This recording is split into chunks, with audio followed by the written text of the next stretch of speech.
from an AA literature to read, that's going to be on page 50 of the Alcoholics Anonymous big book. It is, let's see, 1, 2, 3. It's like in the middle of the fourth, the last paragraph. So it's out of We Agnostics. I'll just start it and then I'll read it and I'll hand it over to you, Paul. There are thousands of men and women, worldly indeed. They flatly declare that since they have come to believe in a power greater than themselves, to take a certain attitude towards that power and do certain simple things, there has been a revolutionary change in their way of living and thinking. In the face of collapse and despair, in the face of total failure of their human resources, they found a new power, peace, happiness, and sense of direction flowed into them. This happened soon after they wholeheartedly met a few simple requirements. That's all. Well, hello everyone. Thanks, Kaiser. Paul, alcoholic.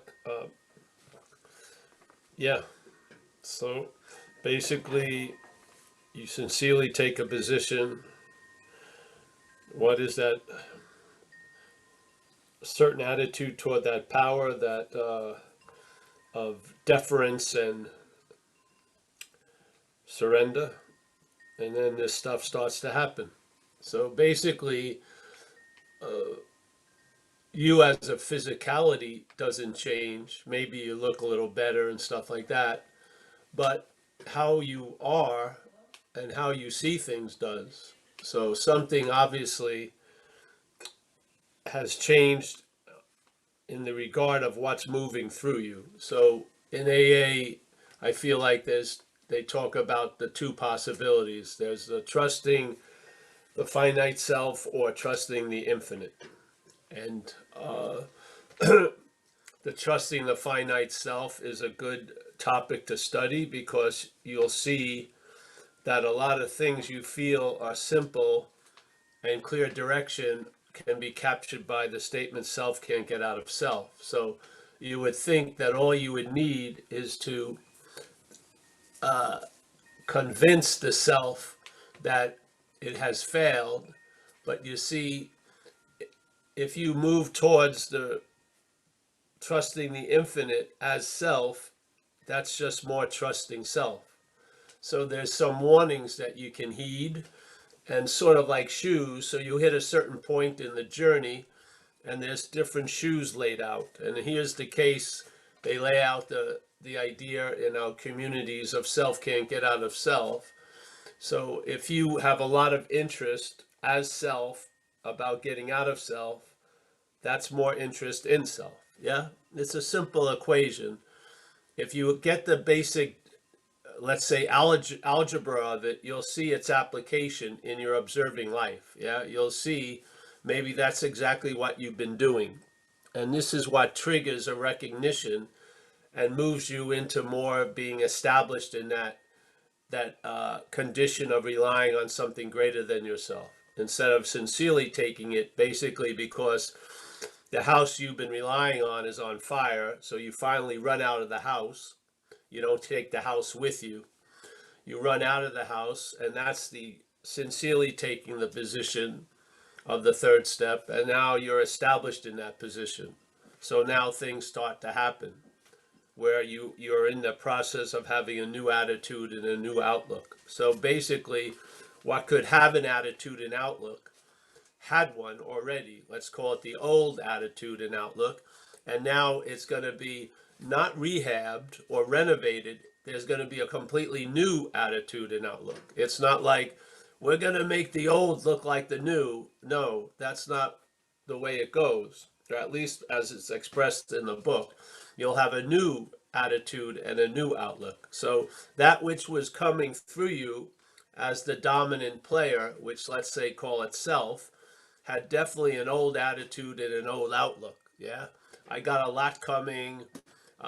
It's all about me, all that kind of stuff. You know, terminal uniqueness, a sense of entitlement, all this stuff. Yeah, prone to have resentment and jealousy and shit like that. So we've seen all that. So that was the old power expressing through us. And now we have a new power expressing through us. Yeah. So basically, we're more an instrument than the player, so to speak. Yeah. Something takes us over, it plays its tunes through us. And then something else takes us over and it plays its tunes through us. Now, you can't blame the radio for the tunes, nor can you give uh, uh, credit to the radio for the tunes. The radio is just a transmitter, yeah? What's playing through it is coming from somewhere else. It's not, it sounds like it's coming from the radio, but it's coming through the radio, yeah? It's not coming from the radio. If you look in the radio, there isn't an attitude or outlook in there. There's not a, there's not, there's nothing there. It's a transmission, yeah? It allows something to come and then get transmitted. So basically, I would say that's what we are. And so with the identification as self, it clouds that, because now the radio thinks it's the one who wrote the tune, played the tune, should have played it better. I may have went on too long. You know what I mean? And it's sort of like your whole life becomes like the country western song played in reverse. Yeah. Yeah. And so all the while blaming the radio for what's playing through it. Yes, it's a simple, I mean, I don't see how it can escape us. When you were out there under the influence, didn't it feel like something was doing through you what you would never have done by yourself? Yeah. Did it feel like when I got loaded or thought about getting loaded quick, something started to come through me and do through me what I would never have come up with? Yeah. Yeah. We don't see that, but we see now a higher power coming through us and doing for us what we couldn't do for ourselves. We're very open to seeing that. Why are we blind to the previous condition of something coming through us and doing a lot of shit to ourselves? Yeah, I don't see there's a reason why there's a blindness to the one, yeah, and it doesn't apply to the other. The blindness to the one is the exact nature of the wrong, which is the act of being identified as that. Yeah? So whatever came through you when you were out there, when you finally came to, you believed you did it all, didn't you? You weren't sitting there writing out a gratitude list to the lower power. You were going to say, oh, thank you, lower power, putting me on a 10-day run and ending me up in fucking San Francisco, 850 Bryant at the police station. Fucking, you are incredible. I bow down to your power. Let me submit even more. No, you're sitting in the jail thinking you did everything, yes? But now you're sitting in your home and life's really well, and you're thinking, man, something has done for me what I can't do for myself. Why can't we apply that to the previous employer? Yeah. Because there's something going on. The new employer, you're not in the act of being identified as the higher power. You find out you are the higher power, in a sense. In the lower employing, you're in the act of being identified as the lower power. Yeah? And so the lower power does through you, and you think you were the doer of it. The higher power does through you, and you're very clear you're not the doer of it. Both have something coming through us. Why is there one interpretation of that which is coming through and a completely different interpretation of that which is coming through? Yeah? Maybe part of the first that's coming through has there's something about it, yeah? That no matter what comes through you, you're going to be stuck with the sense of being the doer of it, yeah? The other power comes through you, yeah, and does for you what you can't do for yourself, and allows you to stay in a sense of humility that's like a posture of receiving and transmitting, yes? The other one, you're stuck holding the bag completely, yeah? As soon as the country western song plays, you believe you're the character of the song. It's all about you, yeah? And then you call someone else who's singing, listening to the same song, and then you pass on like the infection. Oh, I'm really screwed, and it's him. Oh yes, I'm really screwed. Yes, on and on and on. Let's go and have a drink together. It's just insane. So, do you not feel that something came through you when you were loaded and did to you what you would have never done to yourself? You would have never done to your worst enemy what this thing has done through you. Never. Yeah. Yet it's escaped scot-free. It hasn't been held to account whatsoever. Yeah. We don't even recognize it. We keep calling it me. Yeah. So basically, in the act of being identified as self, the old attitude and the old outlook keeps going. Yeah. It hasn't been replaced yet because you're identified as that which had the old attitude and the old outlook. Yeah. You're not having a new attitude and outlook. You have the same old attitude and outlook. Yeah. In a new way of life, with the hopes, hopefully, the new way of life is going to change that. But I would think it would be important to have a clarity about what's actually going on. Yeah. So that maybe you could see it not as it, you could see what's moving through you, and then have that a sincere taking a position of relying on something greater than that which had moved through you in the past. Yeah. Yeah. The radio has an arm. The radio can put up a little antenna arm and go yay or nay, so to speak. Yeah. Yeah. I'm going with the higher power, the new employer. Yes. How does that look? I take simple actions. Yeah. And I make myself available to be to help other people achieve sobriety, and try to practice the principles that I'm following now to the best of my ability. And if I can't in all my affairs, I limit my affairs for a while until I outgrow the shit that's keeping me from able to living those principles. And then I'll grow into living those principles. It's not like you're going to have a life of completely limited affairs. No, now maybe, until something gets better, something gets more established, let's say. Yeah. Yeah. Now you have a new attitude, outlook. Now you have a new freedom and a new happiness. What everything else is promising is just a rehashed old freedom and an old happiness. Yeah. Because you have the same condition that's causing the lack of freedom and happiness in place. Yeah. So perhaps there's a better way, trusting the infinite rather than finite self. Yeah, do you have to study what it looks like to trust the infinite? No, but you could study what it looks like to trust the finite self.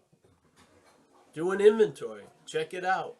Yeah, see how self has defeated us by its patterns. Yeah, what are its common manifestations? The book says it: resentment, fear, acting out in the pursuit of what you want, and harming others. Yeah, there you go. Those are just the common ones.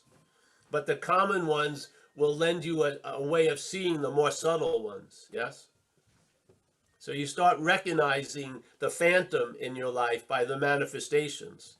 And then you turn to the phantom and you see what's true. And what's true is it's not you. Yeah? Yeah. Yeah. So really, maybe today, just a humble suggestion, sit in the idea of why is it that I can give all glory to that which is doing for me what I can't do for myself now, but have no idea of pinning the crimes on that which did to me what I would never have done to myself. Yeah, I don't see. Where's the blindness? You have the ability to see the gratitude and the giving all credit to the higher power. You have that ability. Why isn't it being applied to what was before? Why is it that we recognize the new employer, but we don't recognize the old employer? There must be something going on that's producing static, that's keeping something quite obvious unbeknownst to us. Yeah. It has to be, really. The higher power doesn't have that scrambling effect. Yeah, it delivers the good. It's not based on advertising. Yeah, if you put yourself into this program, you'll be changed. Yeah. So, yeah. Thanks, Paul. You. I don't recall you ever giving us like an invitation for like almost what sounded like an assignment, which is cool. Like Well, consider what? Yeah. don't take it seriously. Okay. You don't turn it in. There's not going to be any grading. Okay. This is a time where if you have a question based on what was shared here, what we were discussing, you can tap in and raise your hand. And that's done by going to the reactions tab and then hitting, what is it? Raise hand. There it is. I don't see anybody with a question right now. If you're too shy and you don't want to raise your hand, you can always put it in the group chat. And we have one. Carrie. All right. I'm going to hand it off to Carrie. Hey, what's up, Kaiser? Hey, everybody. I'm Carrie, alcoholic. I think you I have have no idea. I have no idea what I'm about to say. I just felt like raising my hand. You got a really huge, you got to have a really, you have a really huge echo. Oh. So here's the problem. I probably have to log off and log back in. Is it still really bad? Yeah, it's really bad. Why don't you log off and log back in, and then when you come in, then we'll like. Sweet. Thanks, man. The beast is speaking through you. Go and repent and come back. Word there. Repent thee and do not bring the beast with thee. We do have a, let's see, Ian. Let's see if he's got one. No? What's the sign of the beast? I, me, mine. While we're waiting for Carrie to jump in, Steve M. from Boise raised his hand. Unmute yourself and take it away. So I'm gonna jump the line and get ahead of Carrie before he comes back in. So Paul, what I think I heard you kind of say there was that you know, we're willing to give all glory to the new employer, but unwilling to pin the crime on the old employer. And I don't know that I've ever heard you kind of speak about what you think that old employer is, right? I mean, I know you've talked about it being a parasite, a foreign agent, and I think all that's apt. I mean, I agree. I personally agree with all that. But where does it come from? Do you have any thoughts on that? What is it, and where does it come from? And I know in some ways maybe it's not important, but I guess being a good. I don't. For what we're doing here, it's not an origin story like those awful comic movies. It's it's an action figure, an action figure movie. But my feeling is it's a strain, like a mental strain or activity that got a lot of momentum, maybe based on traumas or whatever. And then it just was like it's become a runaway train, so to speak. Yeah.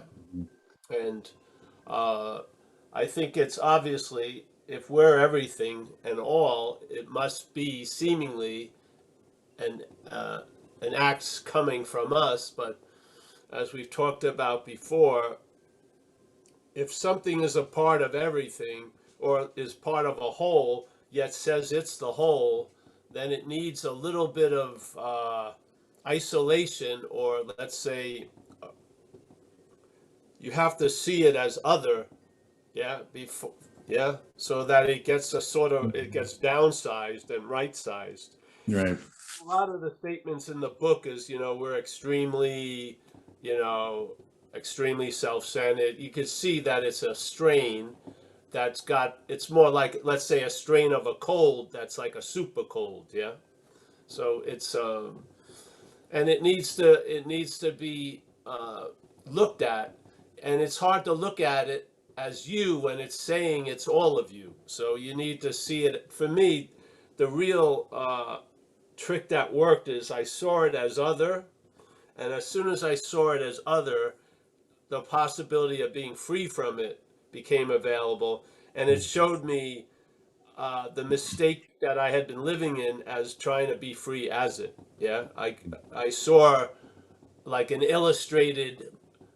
Uh, the movie only lasted a second, but it covered years and years of living. Of self can't get out of self. Yeah. So, Mhm. yeah. So I think it's just a strain that starts uh, implying something which causes an amplification. And I think alcoholism is really an amplification of self, Right. selfing. Yeah. And it's very selective what it amplifies. It amplifies sort of like, you have a strain of jealousy and then you get loaded and you're up on stalking charges. It amplifies certain qualities and mutes others. Yeah. It's selective in its amplifying. And, uh, we've all been run by that. We've been on that runaway train. And Mhm. so, yeah, we're just attempting to talk about, instead of trying to deal with the cause, get to the engine, see what the exact nature of the wrong is.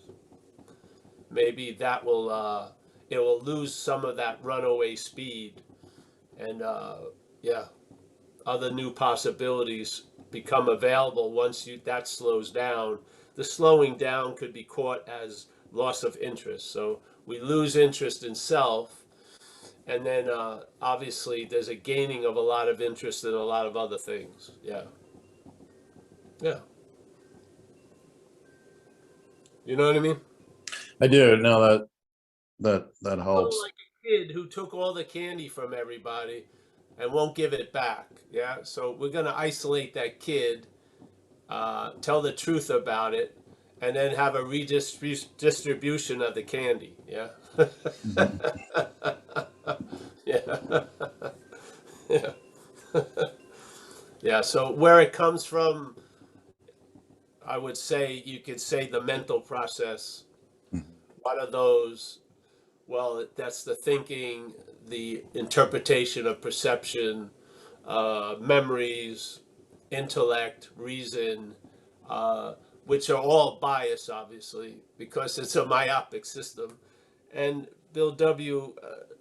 Tells the truth about it, where it says, "Why are you in so much fear? Isn't it because self-reliance has failed us?" So it's not a personal; it's mechanical. Self-reliance will fail you. That's what it does. Yeah. That's its value, is to show that it's going to fail you. So why? So that maybe you open up to another reliance. Yeah, let's say higher power reliance or whatever. Yeah. So it's a failed system that we're relying on. Page 53, and we agnostics talks about it. We had abject faith in reason, and look at what it's done to us. Yes. So basically, there's been a trusting of the finite. That's what happened. An inordinate amount of trust in something that's not trustworthy. It's not reliable. It's like a failed GPS. It doesn't deliver the goods. And it keeps us subscribed to it by the act of being identified as it. Yeah. Because how are you going to get out of what you think you're in as that which is in? It's not going to happen. So you have to see it as something, finally, as something foreign, to open up to new possibilities. Yeah, I feel. So I don't know. I don't care about the origins. It's more how it works, uh, and how it triggers a growth or a growing out of certain conditions, not as that condition that you're growing out of. Yeah. So growing out of the old conditions, and one of those conditions is the condition of being identified as that which you'd like to grow out of. Yeah. So, yeah. So growth can really happen. Yeah. Yeah. I had mentioned this before. I had the benefit of a great first sponsor where we did spend a lot of time talking about the exact nature of the wrong. and a second sponsor as well after that. And, you know, where I kind of landed, Paul, honestly, where I landed with it was, we spent a lot of time talking about it, was that essentially it was the first of the 10 commandments. Thou shalt have no other God before me. I had massively violated that. And I still don't think I still think that's correct. It just needed to get parsed out a little bit, which is why I really appreciate these calls. I mean, it shades in a lot of that actually. So I just thought I would share that, because that actually served me well for a long, long time. Yeah, what we're saying here as an adjunct to that statement is, and that which puts something before God isn't you. That's the great relief. Yeah. You didn't put anything before God. Something put itself before God in an act of like an act of a magician, like a magician of appearances. Yeah. So it appears that something is so that isn't so. Just like false evidence appears real, a lot of shit appears real to us that isn't real. So I yeah. used to love to populate my life with false idols all over the place. Yeah. So remember that old this movie is from the not the 50s? point of say, all right, I'm not putting the idea that I put something before God. I said something else, Yeah, maybe right. through me, yeah, that to me is quite different. Mhm. I didn't Totally find different. I didn't find the great relief of being the owner of shit I didn't do. I didn't find relief there. I found relief recognizing I wasn't that that seemingly did all this stuff. Yeah, not as what some people are afraid of, spiritual bypass, but of a recognition of a fact, really. So I mean, what you just said is so important. I mean, it's entirely different. It's entirely different. yeah, Yeah. yeah. So therefore, you can tell the truth about that which is put before God because you don't have any vested interest to protect it because you're now seeing it as not you. How are you going to do a fearless inventory if the inventory is about you? You're going to hide a lot of shit without knowing it. You don't want to look at it all. But if you're looking at it as something else, you can be pretty fearless about the truth. Yeah, yeah. Could you imagine if you had this feeling that you put yourself before God? Give me a break. That would produce tons of, that would be like an eternal factory producing shame and guilt. Yeah. How are Mhm. you ever going to get out of that one? Right. So Right. this is the idea of we manufacture our own misery. I don't believe that. I believe we're the facility, or like we were talking about the radio can play any type of tune. It's not the one that's playing this one type of tune. So the old employer uses us as a facility to manufacture misery. The new employer uses the facility to manufacture like love and tolerance. Yeah. So Mhm. we're just the factory. We're not the product. Yeah. Yeah. Something is just, yeah, I'm very, very clear about this Mhm. because if the way the mental state talks about freedom, there's going to be a lot of guilt and shame around it. Yeah. Right. So I don't see that as freedom. I don't. I do not see it that way. So I see that the proclamation that I did all this shit and now it's got to be undone. I'm not a believer in that. I recognize that something did through me what I wouldn't do by myself, and I've stuck with that diagnosis for years because it's worked. Yeah, I don't compare relief, but by running into a lot of people recovered from alcoholism, there's a lot of times it's not attraction. Yeah, I don't see they're still engaged daily with their resentments and their fears and there, and I just don't see that. I feel true anonymity is not owning anything in a way. Yeah, I'm not talking about avoiding responsibility. I'm talking about when you do the amends and everything else like that, it's going to lead you to seeing something else that you're in this place you're accountable for. Like my dog took a shit on the neighbor's lawn, but I'm very clear I did not take a shit on the neighbor's lawn. I'm very clear that I did not do that. So no matter how many people tell me, because your dog is you, I'm not believing that. I don't see it to be true. So okay, the dog takes a shit on the neighbor's lawn. I go there, clean it up. I apologize. I take the dog in different walks. I don't ruminate. Why did I shit on that neighbor's lawn for 30 years? I didn't. Yeah. So the shit that happened through me when I was out there was not volitionally coming from Paul. It was coming through Paul, because Paul had been taken over and was being used as transportation to express a lot of shit. Yeah, that's what I see it as. If you have a bone with that, fine. But that's the view. Yeah. So, yeah, there is something that put itself before God, but it isn't us. Yeah. Yeah. So, yeah, man, you cannot believe how much is held back through being identified as the problem when there's an investigation of the problem. How much is held back? Sure. How much you don't see. Sure. Yeah. When you finally see it's not you, then it comes into clear focus. Yeah.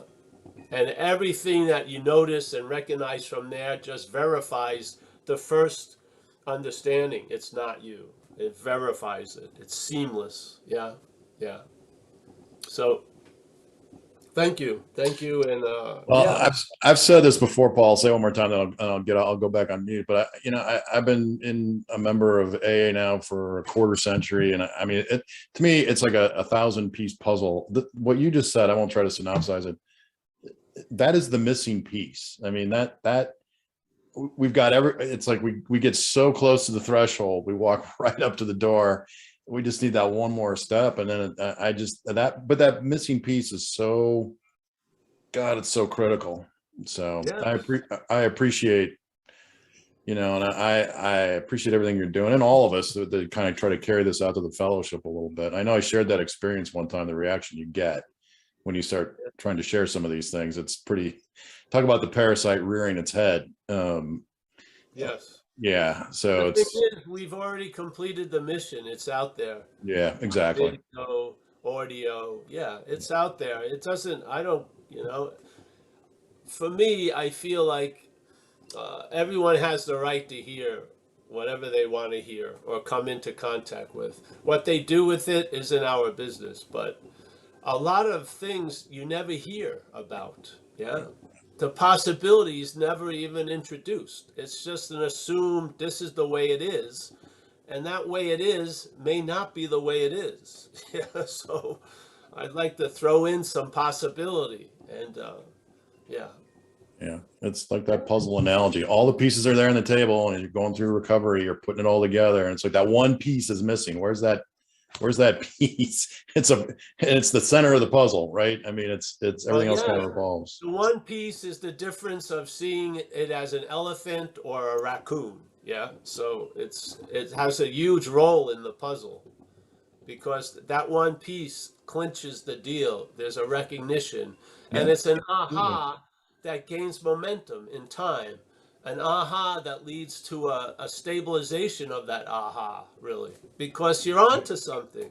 Yeah. There is something going on.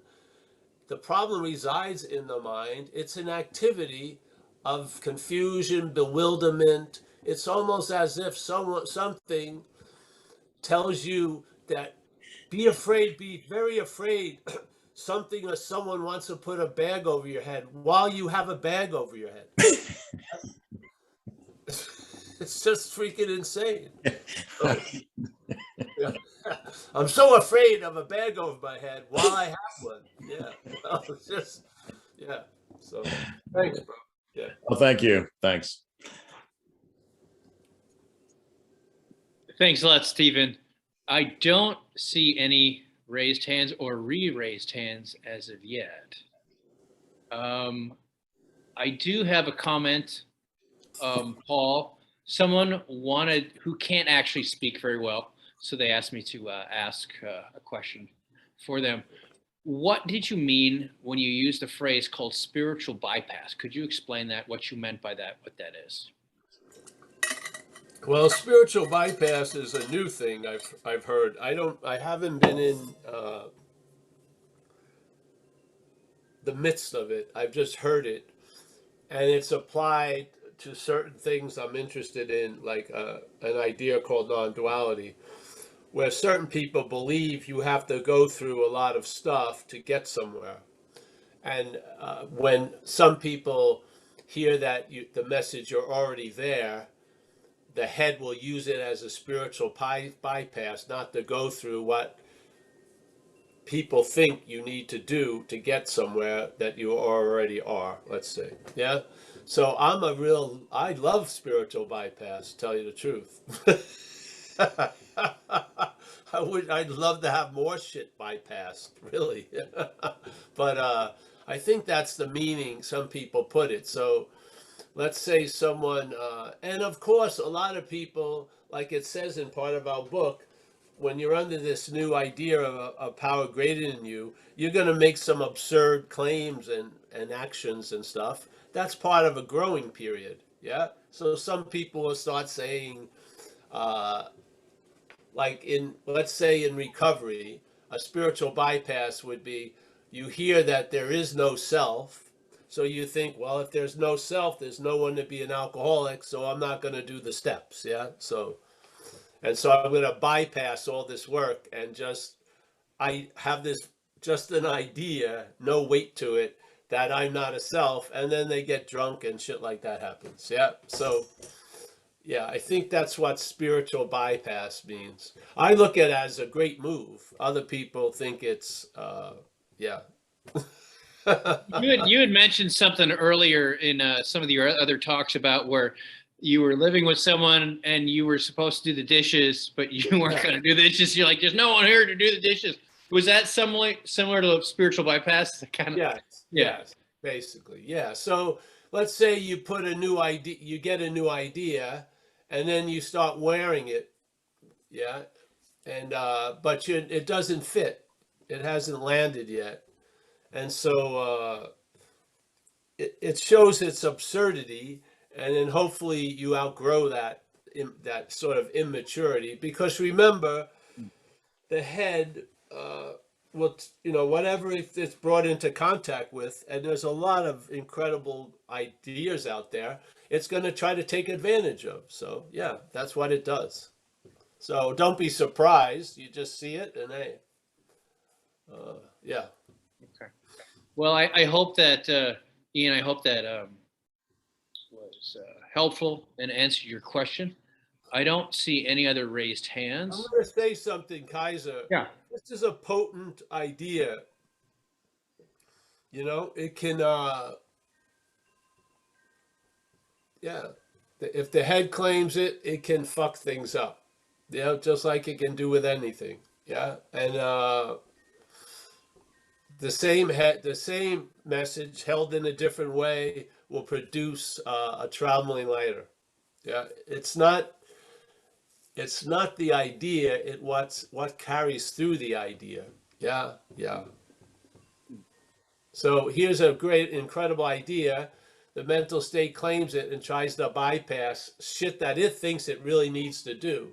See, when a lot of people get in touch with me and they really feel they need to do something, I say, then you better do it if you really feel you need to do it. I don't feel like I need to do shit, so I don't do it. Yeah. If I felt I needed to do something, I would probably, but I don't. So I rely on what's informing me about life and the living of it. I've been relying seemingly on it for a long time. So I hear there's a lot of drum solos that are sent to me, and people tell me they're drum solos, but I listen to the drum where I'm sitting. Yeah. So. But if you need to do something or feel like it, you probably better, because your head is playing God. So, yeah. So, Yeah, there's always a fear. Freedom, looked from afar, can seem very fearful. Yes?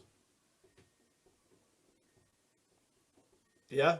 Yeah, I get what you Freedom, looked from the mental state, can seem very fearful. It produces uh, reactions, like Steve just talked about sharing it in the community. You were naive and innocent thinking, oh, this is a great idea. And then you get a lot of feedback and people are super pissed at you. So you're like, wow, all right. Yeah. right. Well, it sounds like that freedom and how it can look from afar, look fearful. It reminds me of what Kurt had shared, that sometimes we're not afraid of the unknown. We're afraid of losing the known, where freedom might be losing the known, and that would be terrifying from my position. I don't know To if the that's head. accurate or See, not. this is the thing. Yeah, It's terrifying to the head, but in this case, and hopefully it's has been massaged a while, you're not the head, you see? right, So you don't pledge allegiance to its feelings and its perspectives and its interpretations. You stay sort of suspended until you hear from the silence or something. Yeah? You're right, now taking guidance from something other than the head. right, So it rushes with the megaphone, gets on the soapbox, starts saying whatever. Yet underlying that is where the intuitive thoughts come from. Yes, where you have a sense of something's right, and hopefully you've learned that you could face life successfully. You've walked through a lot of aspects of life sincerely taking this position of something greater than you, doing for you what you can't do for yourself. Hopefully you've come into that habit of being there. Yeah. So I can, hopefully you can recognize the megaphone voice of the head and also recognize you're not that. So you may not, it may talk as if it's you, but if you don't take it to be, you may not listen and you may not act based on its evidence, which is usually false. Yeah. There will be actions, but it will be directed by some other place. And you'll see the tree by its fruits. You've relied on this higher power, and it's been found to be quite reliable. So there's an assurance grows, and you rest in it's a faith, like a humble faith that you're taken care of. Yes. hmm, What a relief, because most people are living every day as if they're not taken care of. Really. That's one of the engines of agitation. All day, we're in the fear of losing what we have or not getting what we want. Who wants to live from that condition? Yeah. How's the day going to go if you start and end from those two perspectives, the same perspective? Did I get what I want or did I lose what I had today? Who wants to be an accountant for that corporation? It's failed. Yeah. So, yeah. You don't need to know what you know, really. The spirit knows that you're okay. That can bleed into your experience here. Without you knowing you're okay, the head isn't the dominant voice on the board of trustees. Yeah, it isn't anymore.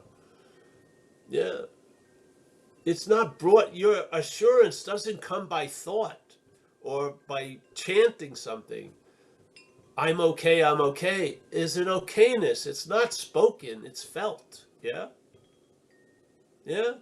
Underneath all the yapping and all the concerns and all this and all that, there's that unsuspected inner resource that is known now.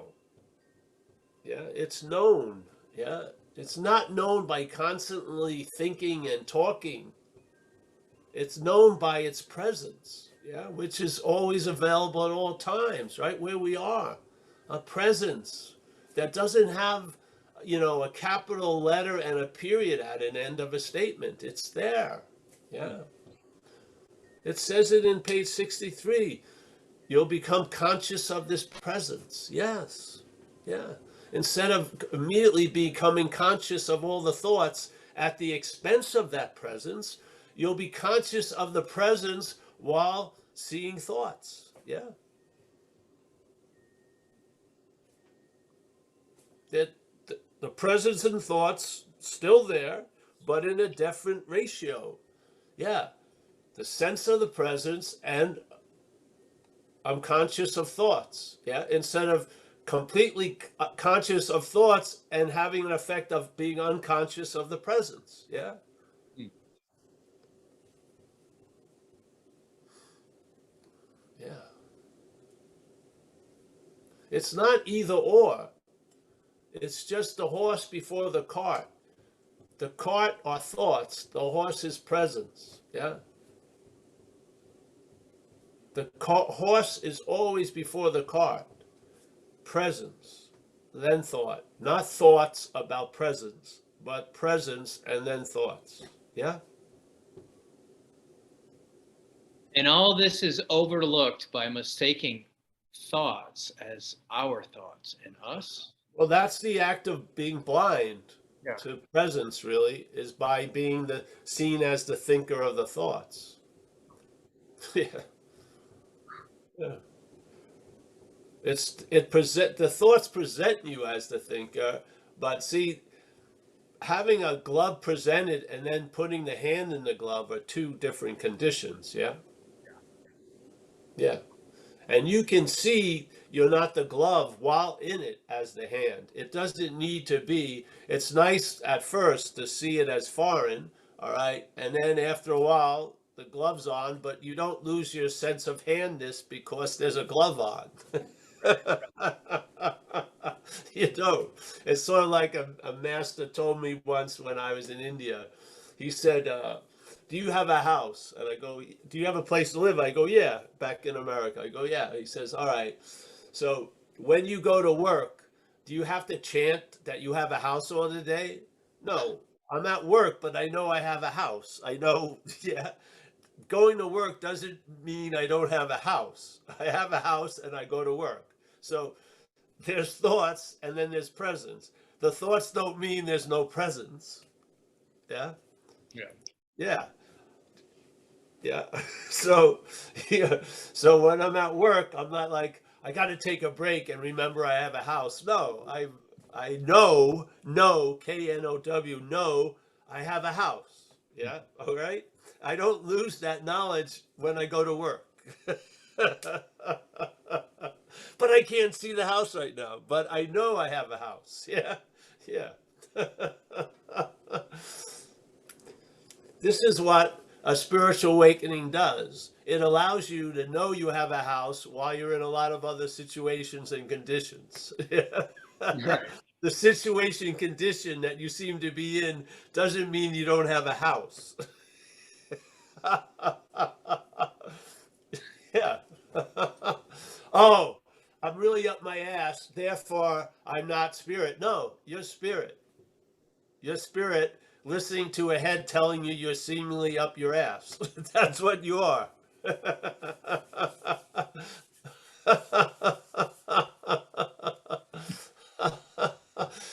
If you were up your ass, you wouldn't know you were up your ass. You would take it to be the world you live in. Yeah. But you see it from spirit. Yeah. And then the yapping goes, you're up your ass, the ass of self. You're not. You've never left spirit. You never left awareness. Awareness isn't like a attribute that you pull out like a gun from a holster. It's a space. We're aware. We're not being aware. We are being aware. I'm not doing awareness. I am awareness. Yeah. Right. Yeah. Don't you feel that I am would lend its influence no matter where you go or where you think you are? Of course it would. It never leaves, so you don't have to arrive. It never goes. Yeah. We do. We think we went, and we think we have to arrive. Yeah. All right. Follow those thoughts. What are they going to do? They're going to fail. What's that going to show you? You relied on a failed system. What does that allow? The possibility of relying on something else, and then seeing and observing and judging the effects of that something else by relying on it. Yeah, and as Jesus supposedly said, a good tree cannot bring forth bad fruit, and a bad tree cannot bring forth good fruit. You'll know the tree by the fruit. Yeah, so you'll know the message by living it and seeing if it works or not.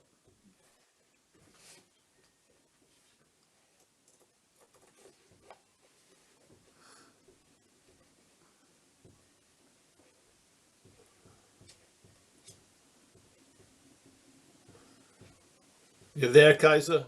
Yeah, I'm here. Yeah. Yeah. So the head tells you. The head tells you you're separate, and then we immediately try to get connected. Yeah. That's what happens. And then maybe the connection fails, and we never question, maybe I've always been connected. Maybe the false evidence was I'm separate. Yeah. Yeah. This gives you a new way of looking at the same. You see the same shit, but you see it differently. Yeah. And different information is garnered. And that information may provide a new attitude and a new outlook, a new freedom and a new happiness. Yeah. Of the same reality that I was allergic to, supposedly. Yeah. Okay. Thanks a lot, Paul. Wow. Yeah. I don't see any other hands, and I don't see any other questions, Paul.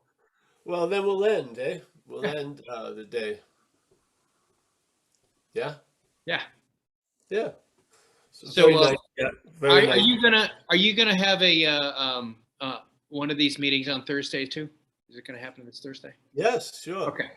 So that will be the same time next Saturday also. Okay. Yeah. Yeah. Okay. I'm like a mailman. We don't take off. Yeah. If people are willing to come, I'm always willing to show up. Yeah. Yeah. I mean, I've watched a lot of people here and myself. What greater gift could you offer? The ability to travel lighter. Yeah. I mean, really. Yeah. So, and also we have today at 4:30 Pacific time, I do another session with a group, not a recovery group, from Colorado, and we speak about nothing really, framed as non-duality. So you're always welcome to come there. I think it's on the website. And that's on zenbitchlap.com under events. And Yes, it's there. I saw it, so I'm sure it's on there. I saw it today. I went to the events page. That's how I get to this Zoom. So yeah. All right. Thanks. All right. Let's say goodbye to everyone. Thanks, guys. Very nice to have met you, and I'm sure we'll run into each other again. Thanks a lot. Yeah. And we got Michael. It was nice to meet Michael Stacy. Yeah. Kaiser, Connor from Dublin. Nice to see you, Connor. We got Walter from Amsterdam. I think he's there. Yes. Nice to see you, Walter, as always. Gary C. Yeah. Roman. Always. I had the great pleasure of meeting Roman, so it was nice. Yeah. He was in America, and we went on a Paul Hedderman, not the platinum tour, but next time it will be platinum. It was sort of like the silver tour to the beaches around here. Yeah, that was nice. Very nice day. We got Joseph from France. Nice to see you, Joseph.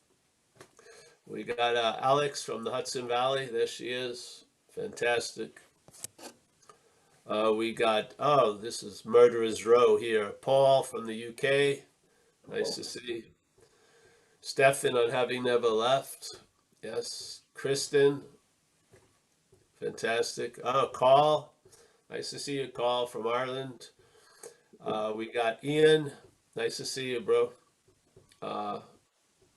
You're up there today in some building. Yeah. We got Kerry. Kerry from Hawaii. I'm holding on to that shirt, Kerry. Yeah. I never said that. Yeah, it's got a picture of Jesus, right? It has a picture of a westernized version of Jesus. Yes. And the caption is, "I never said that." Yes. What do I have to? It has to be like. Yeah, Yes. I'm just Yeah. like repeating myself because Yeah. I don't know why, man. I don't know what size it is, but I put it into the vault, so I'll It'll remember. fit. Yeah. Yeah. Tommy from Ireland. Nice not to see you. Mickey from Madeira. David will probably never be the same. Yeah. That guy. Yeah. Stephen. Thank you, Stephen from Boise. Thank you for that share today. Yeah. We got Terry from Maine. Nice to see you, Terry. Fantastic. Ruby Rose. Yes. Taking care of all of Kansas. Yes. We got Not Jacob from Seattle. Nice to see you, Jacob. Chris B from Mammoth Lakes. Beautiful place. Amy from Seattle. Nice to see Amy. Rich A, I think, from the UK. Yes. Kyle. Or was it Kai? No, it's Kyron something. Oh, Kim. It's Kim. Oh, yeah. Kim Nelson. Nice to see you, Kim. Nina. Oh, Nina. I'm never going to even ever once think she's Mina or Tina. It's Nina. Yes. That's been put to rest. Steve from Germany. Let's see. Anyone else? Hey, it was a pleasure to run into everyone today. Yeah. And I'll see some today in the afternoon. If not, it keeps on Today was rolling. great. What? Someone shared that today was great. Oh, great. Well, fantastic. Yes. Yeah, Maybe you're on fire today, Paul. Yeah, I may have to listen to it myself.